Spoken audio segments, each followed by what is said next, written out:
Atheist Roundtable, a gathering place for rational people. Funny pictures and videos. Profound atheist quotes. The religious going crazy.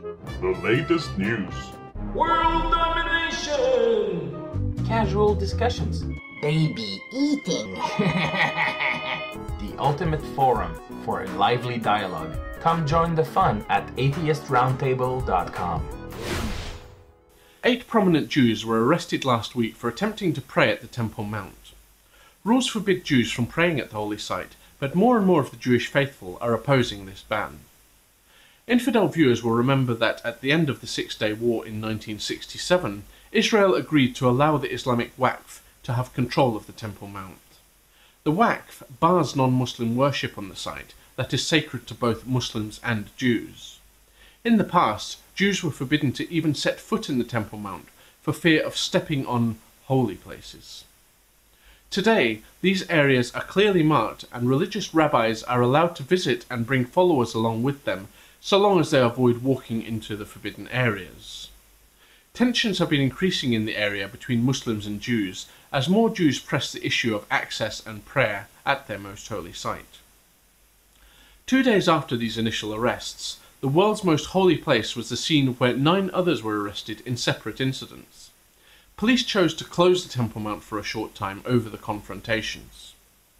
5 Arabs were arrested for attempted assault against a police officer, and 1 Jew was arrested for refusing to obey police orders. 3 other Jews were arrested for trying to enter the facility while it remained closed. Other information gathered by police indicates that price tag attacks on Muslims at the Temple Mount are imminent. 1 suspect arrested in connection with other price tag attacks has told a police informant that he was planning to go and do something big. Spokesman for several temple movements, Yehuda Glick, said that their goal for next year is for Jews to become part of the scenery at Temple Mount. According to various Jewish organizations, 15,000 people visited the Temple Mount so far this year, compared to 9,000 in 2011. Talks have stalled between the Vatican and the Swiss-based Society of St. Pius X, the SSPX, over moderation reforms proposed decades ago. Catholic Archbishop Gerard Muller said in a recent interview that the Church would not negotiate the fundamentals of its faith. Muller said that we cannot give away the Catholic faith in negotiations. There will be no compromises here. The 2 institutions have been in talks after a 21-year rupture in relations when the SSPX broke away from the Church over the Catholic reforms known as the Second Vatican Council. The 1.2 million member SSPX have refused to accept the reforms, and the Vatican has insisted they accept them. Pope Benedict has lifted excommunication imposed on the group, but the SSPX still has no official position or role within the Church. The Pope has insisted that the SSPX declare the Vatican Council and Church doctrine as valid Catholic teaching, but the SSPX remains firm in their position. The 2 parties have now been negotiating for 3 years to try and come to an agreement. The Vatican has submitted its final offer last June, and the SSPX has yet to officially reply. Leaked documents have indicated that the SSPX has deemed the offer clearly unacceptable. Albert Einstein's famous God letter is being auctioned off on eBay. The famous scientist who won the Nobel Prize in Physics in 1921 is often misquoted with regard to his belief in a supreme being. The letter he wrote to Eric Gutkin 3 years before his death in 1954 marks the clearest explanation of his theological view of the universe. In his letter, Einstein wrote that the word God is for me nothing more than the expression and product of human weaknesses. The Bible, a collection of honourable but still primitive legends, which are nevertheless pretty childish. No interpretation, no matter how subtle, can change this for me. Eric Gazin, president of the auction agency that is handling the eBay sale, said that the letter is really of historical and cultural significance, as these are the personal and private thoughts of arguably the smartest man of the 20th century.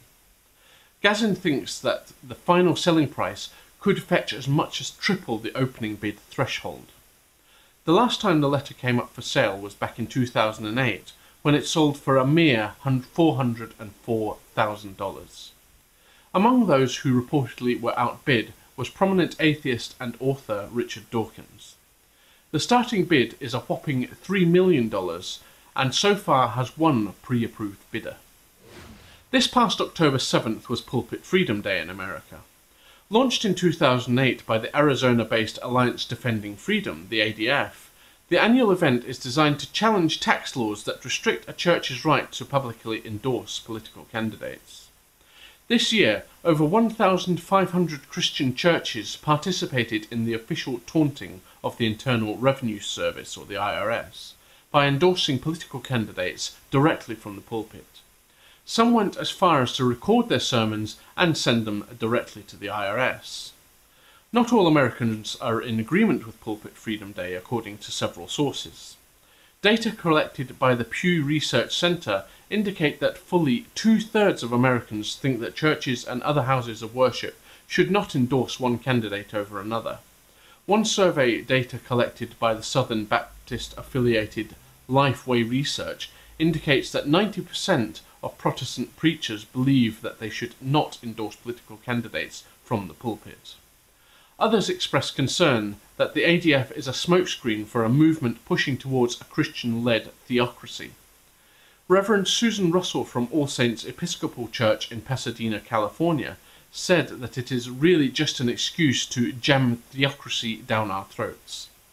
Others contend that the movement is still propagating the same old war on religion mantra from the 1990s. The Christian ADF is non-committal and silent when it comes to other religions that feel persecuted in America. Meanwhile, the IRS had no comment on the issue and has done little to enforce the law. Islamic sectarianism has long been a source of animosity in the Middle East and has often been used as a wedge by dictators to help them rule through fear and distrust of one's neighbours. However, that may be changing in nations such as Syria, where members of the same Shiite subsect as President Bashar al-Assad, the Alawites, may have begun urging fellow Alawites to join the mostly Sunni opposition. The group, calling itself Free Alawites, sent a statement urging rebellion through Agence France Presse, reading, "O Alawites across Syria, enough is enough, so rise in unity against Assad's corrupt family, whose only goals are treason, money and power." Many worry that hatred for the Alawites will increase after the government's eventual collapse. However, according to the Free Alawites representative Abu Jabal, speaking to AFP's via the internet from Beirut, "Of course people are angry. We consider that normal.